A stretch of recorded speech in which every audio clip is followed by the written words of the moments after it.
Among the planets, Neptune is the dreamer. Do you love to get lost in your imagination? Hello, my name is Laurence Hillman and I'm your host for PlanetPlays.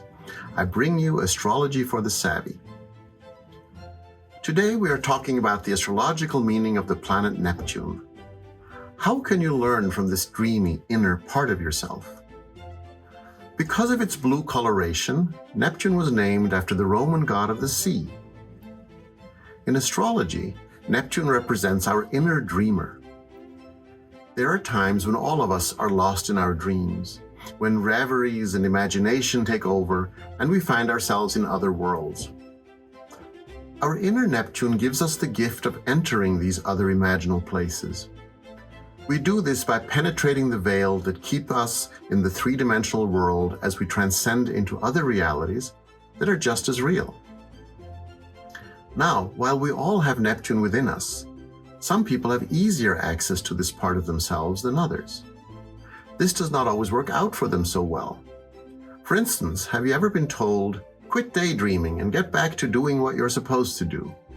You see, in many settings, your inner Neptune is not welcome at all. Yet it is exactly this dreamy, creative part of us that we need to access to solve many of the problems the world is facing today. We must not think outside the box, but even outside of the world that we know. So how do you access your Neptune? You start by breathing deeply, closing your eyes, and going to whatever place makes you feel calm. Then you let your imagination take over and let it begin to tell you a story. Once upon a time, you had a dream. Where is it now? You reconnect to your dreams by connecting to your Neptune. In your imagination, all is possible, there are no limits, there is only eternity. As the god of the sea, Neptune's waters can be calm and imaginative and endless, but they can also be wild and unrelenting and cause shipwrecks. Like the sirens in mythology, who lured sailors with their beautiful, haunting, and seductive song, your Neptune can promise you rainbows and unicorns and take you down a path of self-deception.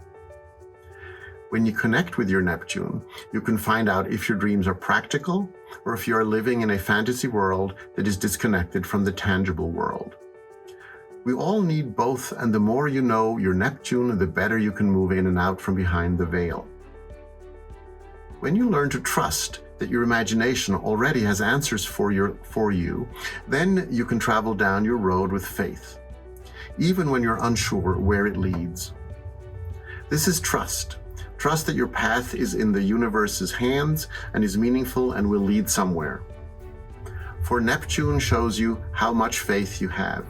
Faith that there is a larger order of things both in this world and in other worlds. As the world around us changes, we need to access our Neptune, because our Neptune is our capacity to do the most important thing that we can do at this time in history, and that is to reimagine. A crisis cannot be met from within the framework that created the problem in the first place. Einstein taught us that. Rather, we must reimagine our global and individual problems, and Neptune is the planet that knows how. Also, following Einstein, when we activate our imagination, we are using our whole brain and we begin to see what is possible. Another aspect of Neptune is compassion. When you learn about your Neptune, you also learn about your compassion, your ability to feel for others, and perhaps do something about their suffering. Neptune is not about what we can measure and taste and smell. It is about our sixth sense, our ability to see beyond and to look for answers in our imagination where we can tap into unlimited resources. Therefore, Neptune is an ideal go-to part of yourself in times of need. Go to whatever quiet place you imagine will feed your soul and let your imagination dream up a solution to your problems. When you enter your imagination and allow it to weave your garments, well, then you are aligned with your Neptune. The more you embrace Neptune, the richer your life will be. Thank you for joining me today. Until next time on PlanetPlays, this is Laurence Hillman, and now you know.